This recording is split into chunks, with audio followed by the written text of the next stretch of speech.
David Goggins.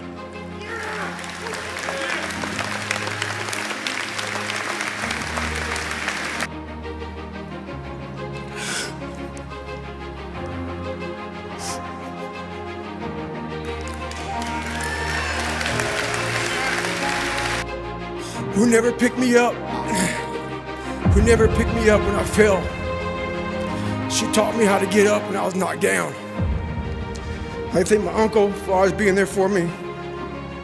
And I thank all of you out here who fought in these wars. You have no idea how big of a deal this is to me. I was not always this strong guy you see. I went through a lot of hard times in my life to get here today. And a story I'll tell you with real quick. I tried once to get in the Air Force to be an Air Force pararescueman. And I quit for fear of the water. I was 175 pounds. I left the Air Force 4 years later at 300 pounds. I went from 175 to 300 pounds. There's a long story in there on how that came to be. But I sat around and read a book on the Medal of Honor. And those guys, all I wanted to be was an uncommon man. In my whole life, I was not that. Much worse than that. I read stories about men like you, Doc, who had the courage to jump on grenades and stuff like that.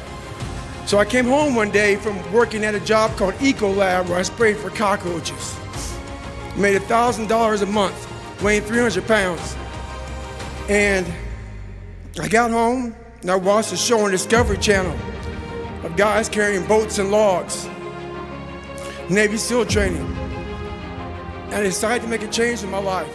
And I called the recruiter up and he asked me these questions. He had to meet a certain age, like a certain height and weight limit. I was 6'1" and 300 pounds. He laughed at me. 7 other recruiters laughed at me. One recruiter finally said, "Come on in, I'm too busy to talk to you on the phone." He didn't know how much I weighed. I walked in the recruiter's office and he looked at me and he said, "You're fat and you're black." I said I want to be a Navy SEAL. I didn't know there'd only been 35 African-American Navy SEALs at that time in over 70 years. I call myself fat because I was fat. And people don't want to do that. They want to say, "Oh, don't call yourself fat. Don't call yourself dumb." If you're not real and raw with who the you are, nothing's going to change. In this nice new world that we live in, we want to hear, "You're just a little big." No, man, you might be fat. He said I basically had to lose 106 pounds in less than 3 months because of my age. I was getting too old. I came back 3 months later, 106 pounds lighter. I spent 18 months going through BUDS, which is a 6-month program. Went through 3 hell weeks. That is where I met Marcus Luttrell, Danny Dietz, Michael Murphy, another Medal of Honor winner. I went through hell week with all these guys, real heroes. I am not a hero. I served with real heroes. And from there, I went on to raise over $2 million for the Special Operations Warrior Foundation. But When you put yourself in hell, that's the only time you can figure out how the fuck to get through that motherfucker. You can't read somebody else's book about some theory on how to do shit. Some guy who sat up in a nice warm office and wrote some book with a nice cup of coffee in the fucking hand. No, I want to see that guy who immersed himself in fucking hell. And he thought about quitting and leaving and his wife and his kids. And why am I here? Is it worth it? All this crazy shit. And still said and found out a way to get through it.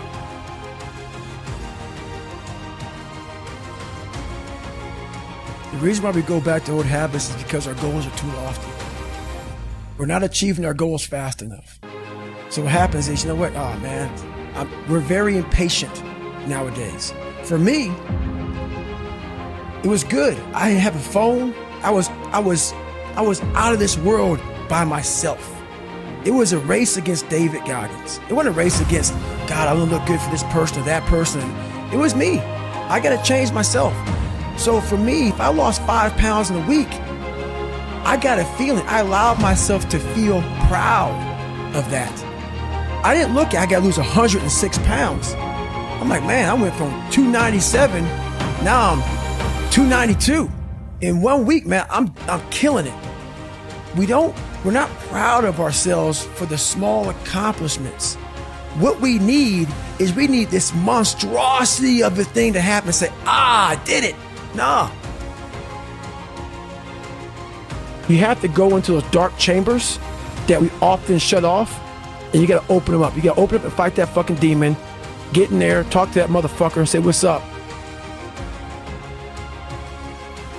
And we all like to take this 4-lane highway, the easy highway.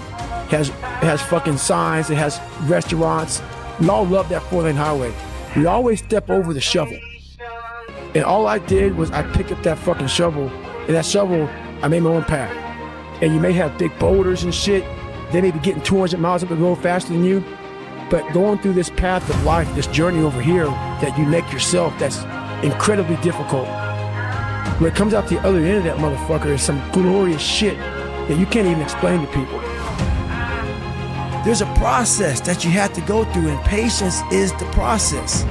And if you don't have patience, after a week, I haven't lost 30 pounds, man, I'm done. I'm over it.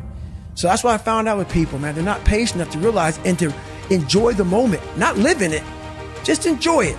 There's no finish line in life, but enjoy that moment. Roger that, man, I lost 5. Let me go 10 next week. So that's the whole thing about it. That's how people lose it. What do you want in your life? We have so much influence coming at us that we are so lost. We don't know what we want to do because we don't spend enough time with ourselves. You have to learn to shut off a phone and just think about you, where I want to be, where do I see myself tomorrow, the next year from that. And it takes a lot of self-discipline to be able to do that nowadays, because you want to be so attached to everything. You want to be so caught up with the world. The world's moving too fast. I have the most respect I can possibly muster up for all of you in this room. I know what it takes to be a combat soldier, and I used to look for courage. I thought courage was a man who won the Medal of Honor. It is. But courage is a man who's going to put those boots on every single day of his life to go out there and fight for this country when nobody even knows what the hell they're doing or where the hell they're at. You do it for the man beside you. Thank you.